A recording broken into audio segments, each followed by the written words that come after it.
बिहार में जमीन से जुड़े मामलों में लगातार मिल रही शिकायतों के बाद लगातार इस पर एक्शन लिया जा रहा है और अब 58 सीओ को नोटिस भी भेज दिया गया है। देखिए, जमीन से जुड़े कई मामले हैं जिनका समय पर निपटारा नहीं किया जा रहा है। लगातार आदेश जो है वो विजय कुमार सिन्हा की तरफ से दिए जा रहे हैं, लेकिन इसके बावजूद भी कई ऐसे सीओ हैं जो समय पर काम नहीं कर रहे हैं और अब ऐसे सीओ को नोटिस भेज दिया गया है। उन्हें अब स्पष्टीकरण देना होगा कि आखिर उन्होंने तय समय के भीतर काम का निपटारा क्यों नहीं किया, और अगर स्पष्टीकरण संतोषजनक नहीं पाया जाता है तो उनका वेतन रोक दिया जाएगा। इसके अलावा उनके पदोन्नति पर भी रोक लगा दी जाएगी। देखिए, लगातार राजस्व एवं भूमि सुधार विभाग एक्शन मोड में नजर आ रहा है। कोशिश ये की जा रही है कि बिहार में जमीन से संबंधित जितने भी मामले हैं उन्हें जल्द से जल्द निपटारा कर लिया जाए। सीओ को भी लगातार आदेश दिए जा रहे हैं, अधिकारियों को भी आदेश दिए जा रहे हैं, लेकिन इसके बावजूद भी कई ऐसे अधिकारी हैं जिनके तरफ से लापरवाही बरती जा रही है। 58 सीओ का नाम सामने आया और उन सभी 58 सीओ को नोटिस भेज दिया गया है। स्पष्टीकरण भी मांगा जा रहा है कि आखिर आपने तय समय के भीतर काम क्यों नहीं किया है, और अगर स्पष्टीकरण संतोषजनक नहीं पाया जाता है तो उन पर कार्रवाई भी की जाएगी। उनके वेतन पर भी रोक लग सकते हैं, साथ ही साथ उनके पदोन्नति पर भी रोक लगा दिए जाएंगे। इन सभी बातों का जिक्र सामने आ रहा है। आपको बता दें कि विभाग में हाल के दिनों में जमीन से जुड़े कार्यों की राज्य स्तरीय समीक्षा की गई थी। इस समीक्षा में म्यूटेशन, डिफेक्ट चेक और दाखिल खारिज आवेदनों में निपटारे में कई गंभीर खामियां सामने आई।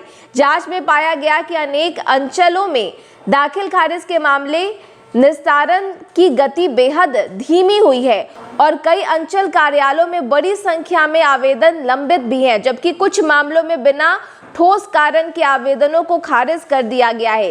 विभागीय समीक्षा में यह भी सामने आया है कि कई अंचल अधिकारियों ने निर्धारित समय सीमा 90 दिनों के भीतर दाखिल खारिज का निपटारा नहीं किया, जबकि राज्य स्तर पर दाखिल खारिज का निस्तारण का औसत समय सीमा जो है वो 44 दिन की है। इस आधार पर विभाग ने ऐसे अंचलों की पहचान की है जहां लगातार लापरवाही बरती जा रही है और वहां के अंचल अधिकारियों से जवाब तलब किया गया है।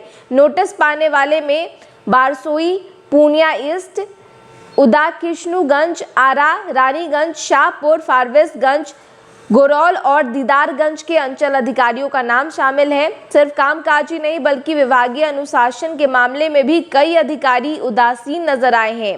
हाल ही में हुई राज्य स्तरीय समीक्षा बैठक में 537 अंचल अधिकारियों में से केवल 229 से उपस्थित रहे, जबकि 8 अधिकारी बिना कोई पूर्व सूचना के अनुपस्थित रहे हैं, जिनमें रामपुर, मोकामा, मनेर, डिहरी, नौहट्टा, रोहतास, बेनीपट्टी और अरवल के अंचल अधिकारियों का नाम शामिल है।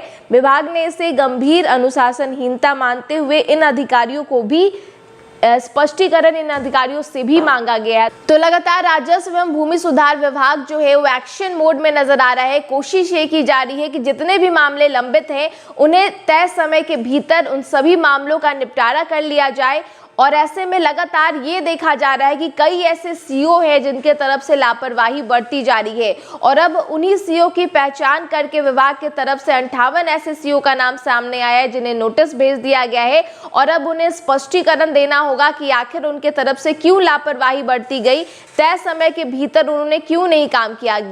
90 दिन बीत जाने के बावजूद भी उनके तरफ से कोई काम नहीं किया गया। हालांकि इसको लेकर के 44 दिनों की अवधि जो है वो निर्धारित है, लेकिन कई ऐसे सीओ का नाम सामने आया है जिनके तरफ से लापरवाही बरती गई है, और अब उन्हें स्पष्टीकरण देना होगा, और अगर स्पष्टीकरण संतोषजनक नहीं होंगे तो उन पर आगे चल के कार्रवाई भी की जाएगी। आयुष्मान भारत के तहत निशुल्क surgery Netaji Subhash medical college एवं हॉस्पिटल में जनरल सर्जरी, नेत्र surgery, ENT surgery, ortho surgery, प्रसूति एवं स्त्री रोग सर्जरी की सुविधा आयुष्मान भारत के तहत उपलब्ध है। साथ ही बीमा कंपनी के द्वारा इलाज की सुविधा NSMCH, अम्हारा, बिहटा, पटना।